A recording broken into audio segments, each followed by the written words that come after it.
Question 10, and we've got a probability tree diagram to fill in. We're given this first probability here of a pass in a first test.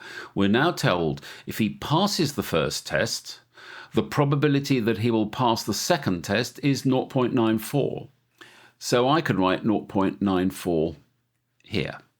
We're now told if he fails the first test, so we're heading down here somewhere, and if he passes the second test, the probability is 0.73. So 0.73 can go here.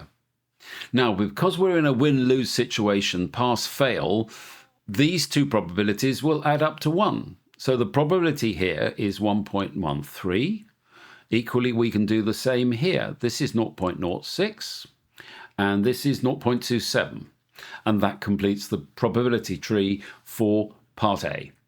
And now part B, we've been asked to work out the probability that the student passes at least one of the tests. So let's go through the 4 results and check whether they comply with this limit. Pass, well, that's at least one test, so yes, that works. Pass, fail, yes, again, that's okay. Fail, pass, yes, again, that's at least one test, but fail does not.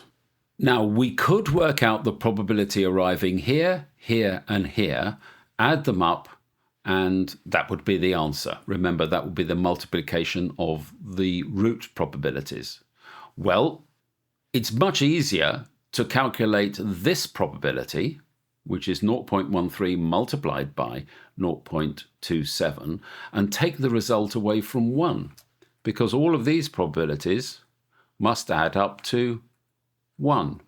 So I can say the probability of fail, which is this line down here, is equal to 0.13 multiplied by 0.27. And if you look that up, that comes to 0.0351. So the probability of at least one pass will be 1 take away the probability of fail. And again, if you look that up on a calculator, you get 0.9649. And that's the answer to question 10.